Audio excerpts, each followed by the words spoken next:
Rendez-vous avec émission Yassika. Concept Yassika. Rendez-vous avec les adons rendez-vous nous allons chaque 2 semaines. Rendez-vous avec.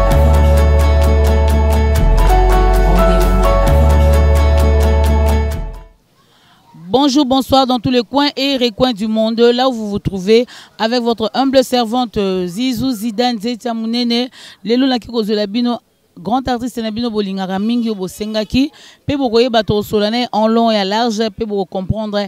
Ezali Nani, vraiment c'est une découverte comme pas possible. Par là je dis bonjour Bossé. Bonjour maman Zizou Zidane. Comment vous allez? Tout doucement au rythme du pays. Et les confinements, ça va? Ça ne marche pas, ça ne va pas parce qu'on est confiné à la maison, voilà. Mais ça pour se protéger, être confiné n'est pas un problème. Bien sûr que oui, pour se protéger, mais il faut aussi viser qu'il y a des personnes en bilan qui vivent chaque jour, voilà, au taux du jour, voilà, qui ne sort pas d'une façon méritocratique, voilà. Si tu ne mérites pas, vous ne bénéficierez jamais. Donc nous sommes obligés de faire parcourir pour ne fût-ce que retrouver un petit gain de pain.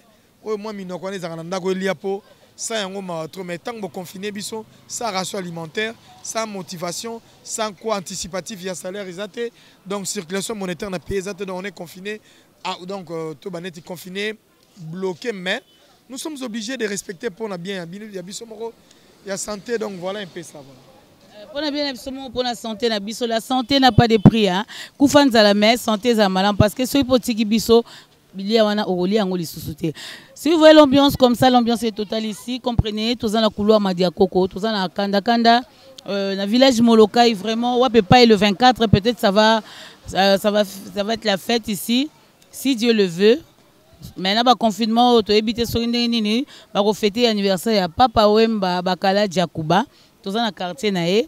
Donc voilà, bossé. On peut ça parcours Nayo parce que Baimboka bazotala, balimba parcours ya bossé, bamonika ka bossé. Bossé azanani, bossé bandi wapi, et le roni mema bossé na kati ya monde. Bossé as artiste comédien, Bossé c'est un vieux de 70 ans, de 74 ans, de 75 ans.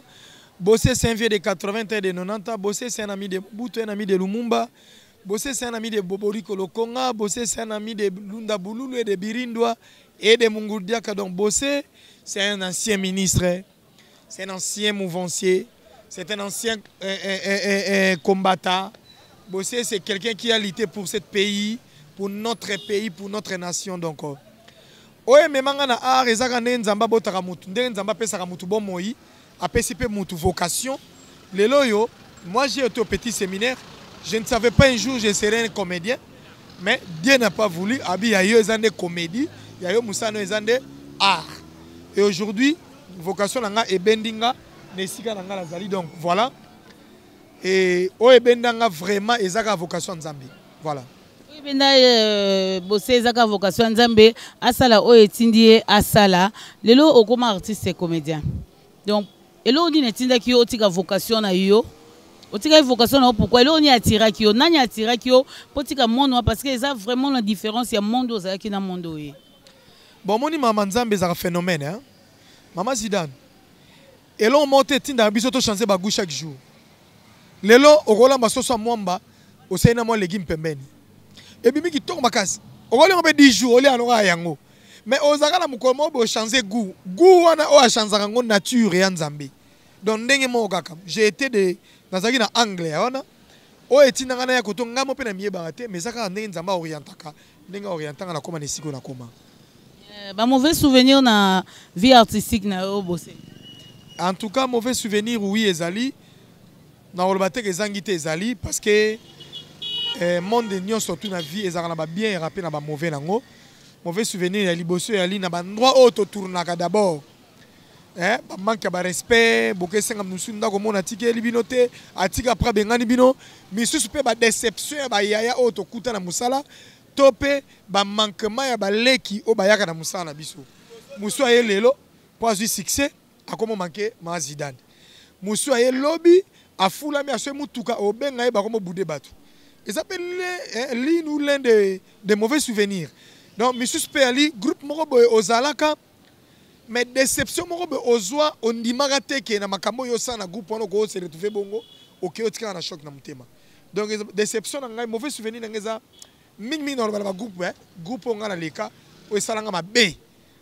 Ibele na ko cité ngo te po eza ko sala ngo marketing te mais eza na groupe mo na leka na zo déception tilo na vinanga e markanga na bimandoki ba parents famille na ngeza na kisi donc ma bele et les cas donc parlant de salanga vraiment mabe mais vu que je suis chrétien na mo na nzambe na sambela mingi ngavma sans prière nati.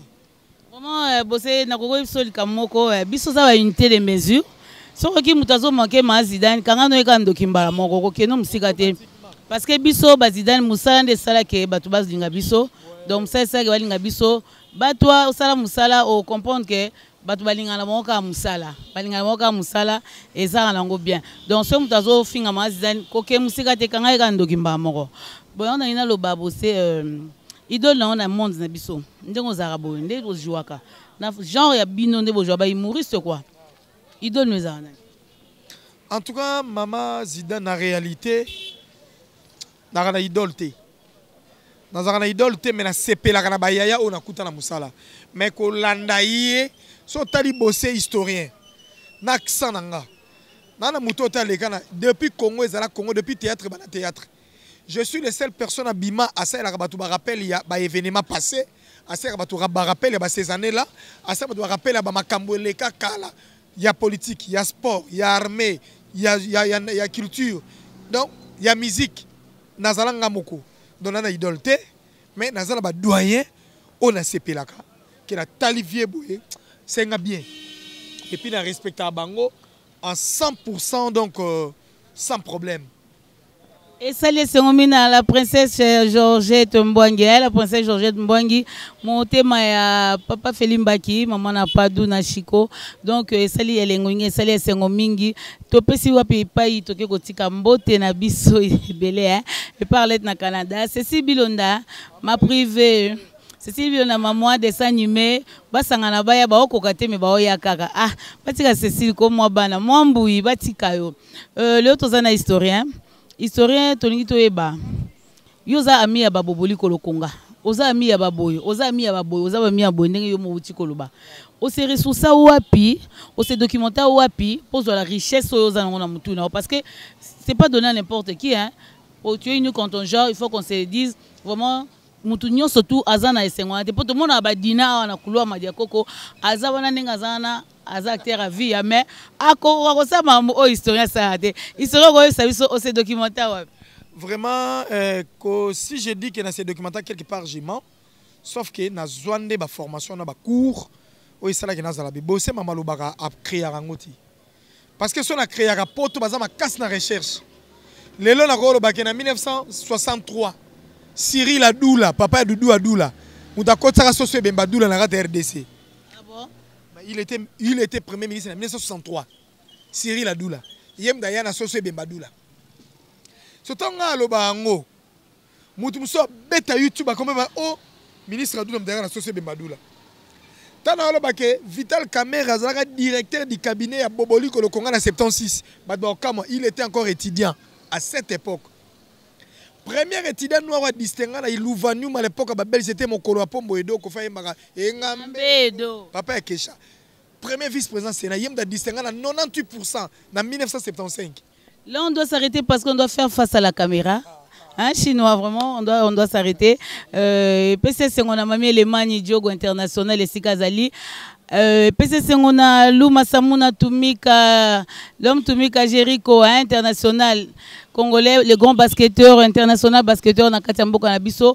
Là, on doit vous quitter. On doit vous laisser le micro. Vous allez faire face à la caméra. Donc, oye bisa, bandeko, ya biso, babolingo, nyo sotu oyo, obomipona bango. Vraiment, c'est un historien. Je vous dis que c'est un historien. Dès que Koutani avant et M. Silla. Vous avez le micro face à la caméra. Merci beaucoup. L'historien est là devant vous. L'historien est là, il est dispo. Mutu to linga zwa enseignement, to zwa ba vraie réponse na ba question na bino plus 243 89 60 11 983 plus 243 89 60 11 983. Là, vous ne serez pas déçus dans toutes vos questions différentes sans problème, sans exception. L'historien est là. J'ai connu le Congo depuis 1920. 1921, 22, 23, création à Bralima. Bralima, c'est en 1923. 1924, 25, 26, 27, 28, 1930, 31, création à Vita. 1936, apparition, il y a Maître Taureau. Chorégraphe, il y a Ballet National. Oh, Salama Maminene. Et à cette époque, Flamand, c'était comment? Ceux qui ont sombi le pont, on a quartier, Moutaliboso, on a venu Moutaliboso, Baocha Kombo Nayo. Avenue Capella, pour votre information, c'est un Belge. Aouta na Belge, Mondaro Somba, le pont on a Liboso, on a venu Capella, mais c'est Capella. Oh, avenue Bassan Kousou, oh, avenue Lissala, Eza Bato, Baouta, Bamboka, Balisana, Bafanda, Bataliboso, Nabaveni à l'époque coloniale, Otobengi, Lipopoville, Léopoldville. 1940, et si ka makambo bandi, ba premier noir o ba interposé là ka ba belge o ba comme colonisation. Poto nga mukesi ma chemin de fer et en 1844. Chemin de fer ya Congo. O ba to yebi. Parce que Congo ezaka ba belge té. Congo ezalaka na ba portugais. O ba sombaka Brazzaville ba somba pe Congo. Il y avait des bornes illimitées, plutôt limitées. Et ça va perdre la limite dans vie maï n'era ko sauter ba ko zoa ba ko teke la RDC Congo et komaka Congo Belge. Aujourd'hui so que la banque centrale na biso eza batu musu bazela ba des comptes finalement ba bengango ba basiel des comptes ezalaka tozaka na 3 banques en Afrique. Banque rwandais, banque Congo Belge et puis banque Uganda. O lelo barrière wane bimakati lelo. $100 000. Oh, il y a une histoire. 1941, 42, 43, 44, 45, 46, tu as eu apparition, il y a première partie à Lumumba. Oh, il y a MNC. MNC qui est parti cher, il y a Lumumba privé. À cette époque, nous étions que 3 partis. C'est Soso Katanguez, Abako, et puis MNC. C'est Soso Katanguez, autorité morale, Moïse Tchombe. Abako, autorité morale, Messé Labé, Joseph Kassavubu. Et puis MNC, Biron Nango et Zalaka, juste en avenue du stade, Namaya Kalam, côté à 20 mai, en diagonale, comme ça, on va mettre ma brique. Au moins, comment MNC. Et il y a Bureau national, il y a Lumumba. Époque coloniale. 1950, Lumumba, en 1949, il était engagé comme directeur technique de la poste. Il a détourné une grande somme à Kei Katanga. Moïse Tchombende à Bombay. 50-51. Il a zonga Kinshasa pour ça la lutte. Il y a une interposition. Il a interposé là. Les Belges. Otobengi Bango. Martyr de l'indépendance. Le 4 janvier 1959. Boma Bango la place des martyrs. Ou le Batonga stade des martyrs. Voilà 1949. 50. 51. Lumumba Kimike na Lubumbashi titi 52 création ya Polar oboyebi Polar le tobe yango bra Congo et ça démarra d'abord bureau national bango ezaka na Bumbu l'hôpital national ya Bumbu ba ko nommé Lumumba comme expert comptable mundela lobino à cette époque pour détourner mbongo c'était pas facile un noir a bangi mundela te mais détourner mbongo ba ko kanga Lumumba na Katanga bazong c'est Kinshasa. Après, on attend que parti déjà cher et que lutter pour les Lumumba a commis un politicien dans 52, expert comptable dans Polar, 53, 54. 54, il a découvert Mobutu, il s'appelait à cette époque Petit Joseph Désiré. C'était même pas Mobutu. Le vrai nom de Mobutu, c'est Mobutu CCC Kokunkumbendu Azabanga. C'est Mumbandi de Kawele. Né à Lissala, développé à Gbadoliti. Fait les études à Gbadoliti. Moumbazieu comme petit naïe, très intelligent, il écrit bien une belle main. 54, 55, Mobutu Atindi Lumumba Tindi Mobutu na 56, cours, il y a journalisme à Louvain.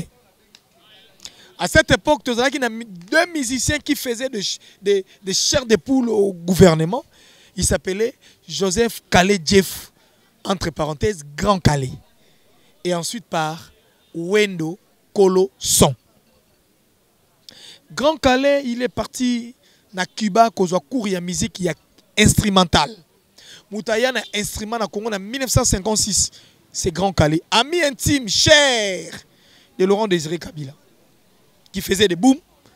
Grand Calais, moi na Kitambo, a Kola na Kitambo, a développé na Kitambo. Laurent Désiré Kabila, moi na Kitambo, a Kola na Kitambo, a développé na Kitambo. C'est un militaire. Mais il écrit aussi des chansons.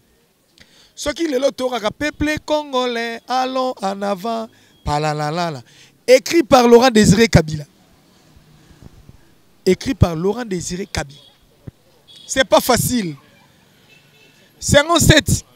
Tu sais quelle apparition naie? Azu Maman Marthe. Maman Marthe qui m'a ngirengir. Nzombo. Tu sais quelle akoli na mokoto. Maman bale ba ngirengir ba développer na mokoto. Balingani. Abotimo Aliboso Etienne ou Etienne. 57, 58. Première table ronde. À l'absence, il y a Justin Marie Bomboko, Raphaël Iléo, Otobengi, Joseph Iléo. Le Mumba 59, table ronde à Liboso, préparatif. Tant qu'on y a palais des congrès. Quand ça vous voter président d'acclamation à palais des congrès, plein de Belges. Batali tous les départs, tous les trois partis, les partis les plus chers. Le Mumba était têtu depuis longtemps. Mobutu Benga le dit non, excellence, il faut tout ça là. Alliance Moko ya Bangala et soutenir yo comme à cette époque t'étais là. Hein, Otobengi tribu t'étais là. Babanda qui ko vivre na tribu Mangala Otobengi banoko. Balaka sika moko. Titi Lumumba était tellement strict et puis rigueur. Et puis rigueur de Aïko Boyak. Kasavubu a mobilisé catholique tout entier. Il y a Congo à l'époque, Congo belge. Parce qu'à cette époque, ce n'était pas RDC, c'était le Congo belge. C'était le Congo belge. Il y a acclamation et c'était donc au plus audible de toutes les acclamations. Et Zalaka acclamation, il y a Kassavou Boundé Bandoumaye, président de la République. 59, deuxième table ronde de Bakei. En 1959. Voilà, Justin Marie Bomboko. Président table ronde d'économie. Tant que Justin Marie Bomboko na 59, le 4 janvier, arrestation au Salemaka. 4 ans après, on a interposé qui peut la indépendance forcée. Bakanga bango, ne ba ko boma bango na place des martyrs. Auto bengi lelo, place sur la stade des martyrs ba commémora titre wana valeur wana. C'était ça. Donc Lumumba ba ko nommé premier ministre en 1960, indépendance des 2030. Lumumba zaki nommé le 28 juin 1960, le 30 juin toujours indépendance, valeur d'ailleurs et Kobima Lumumba. Là, Mobutu était toujours en Belgique, au cours de journalisme. Donc, éloge, il y a président, il y a premier ministre, pire petit, il y a Viennaye, parcours. 60, tout comme vers décembre 60, tout comme janvier, le Lumumba a interposé Kasavubu. Il boudait tout ce que Kasavubu disait. Et en même temps, Lumumba a influencé Mobutu à photo ça l'armée noire. Armée na biso ba noir. Nde ego sala ki ba eko zwa Mobutu akei formation moko. Il y a un mois successif et aussi la tango Mobutu bandi ko sala premier recrutement ba soldats noirs. C'était Mobutu. Il est le premier personne na janvier adjudant na juin major. Donc espace il y a 6 mois Mobutu a komaka major.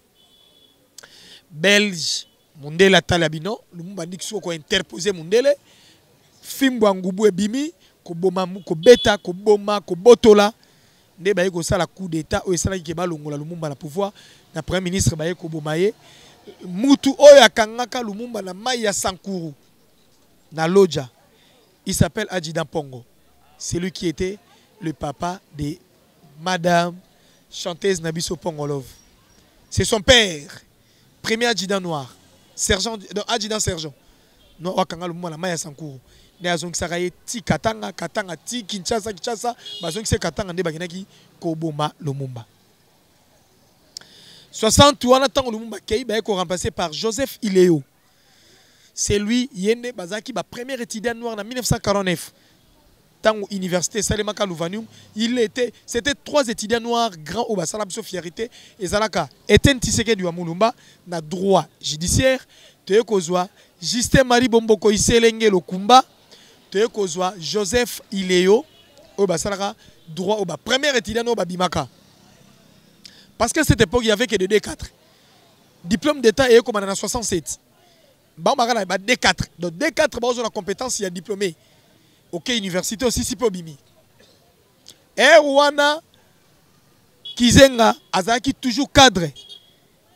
Il y a MNC, mais il ne faisait pas de face vraiment comme de Lumumba, comme de Moïse Tshombe consort. 61 Joseph Ileo, 62, 63 Baerocha, Moïse Tshombe premier ministre. 63 Moïse Tshombe en janvier tina mois de juin balongole bache Cyril Adoula. Papa ya Doudou Adoula Ouazalelo, animateur à Zaïko. Cyril Adoula, c'est lui qui était le Premier ministre en 1963 en juin. Ne Aïko Misabiso Soso ya Ebembe Adoula. Basoso Ebembe Adoula bandi ko ya na mboka.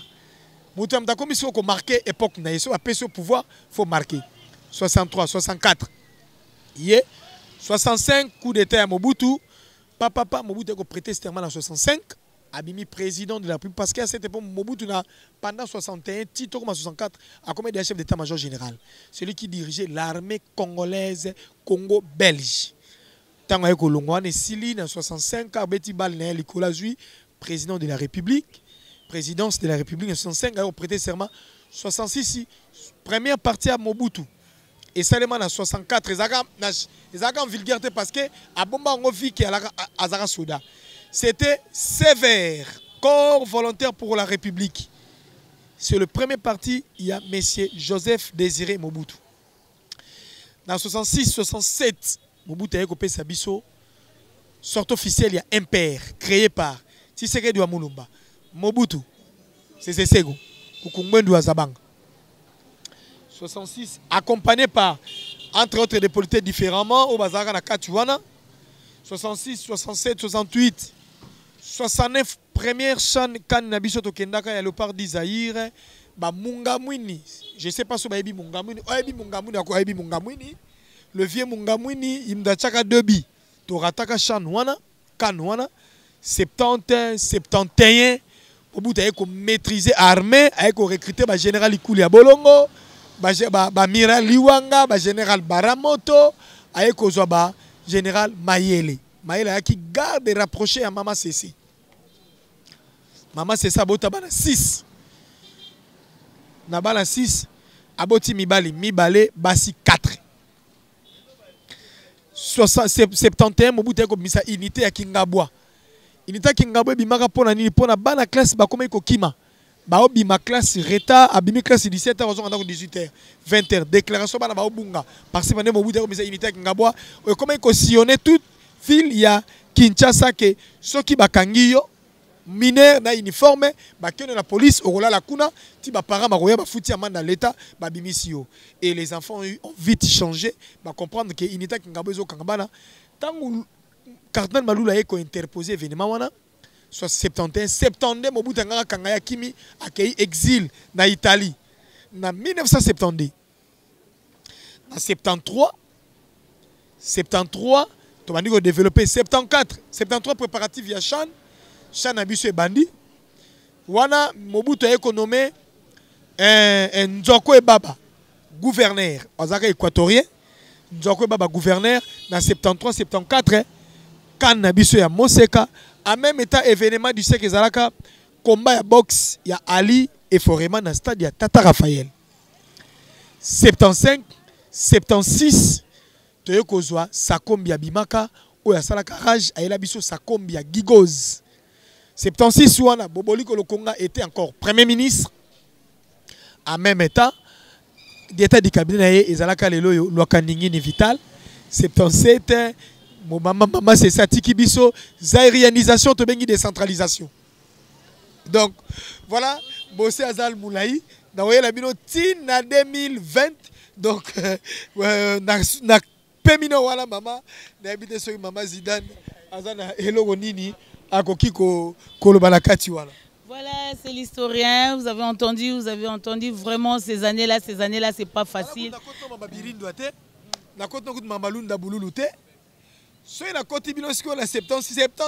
Création à Viva la musique. Là, on préfère garder hein, la création Viva la musique.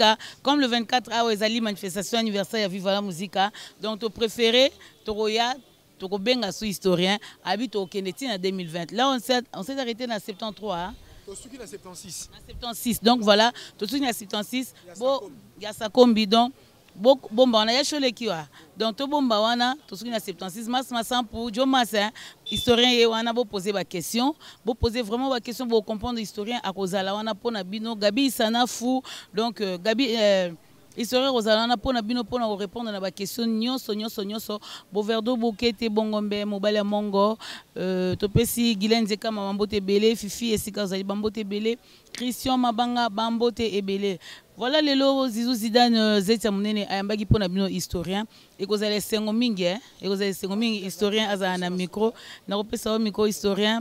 Nalingara mingi tango azana micro azo pesa vraiment il est comme ça donc bato ya boye na kisasa na biso na Congo na biso bazali donc il faut qu'on applaudisse, il faut vraiment applaudir bato ko ba historien, c'est pas facile, c'est pas donné aussi à tout le monde hein nde tozawa toyebi yango te tozo apprendre biso tout et pas historien on ngolo banini papa non ça dit ngala no baka ki ngala tu na question na suka numéro na ngala pesa déjà plus 243 89 71 983 plus 243 89 71 983. Nalingina tu na question moko. Premier écrit à Zaïko, pour Zaïko écrit en 1968 par DV Mwanda. Qui était le premier écrit au DV Mwanda Rekritaki Babenga va sa réponse. Babenga va sa réponse. Qui était le premier écrit au DV Mwanda Rekritaki. Donc on est allé examen historien à Tigelibino. Na prochain numéro Toroyamba historien Tozo DV Bokanga Tosiki na 76. Donc on va continuer jusqu'à 2020. C'est vraiment un historien. Voilà, tout est bien qui finit bien. To bandaki na historien, to suki na historien, mais to succité to koyal toujours suki ça. Beaucoup commenter comme ça par là. Aroy bandaki na kozonga, pona kozonga na bino avec votre humble servante là to suki sibongo na Kuli Mediatifi.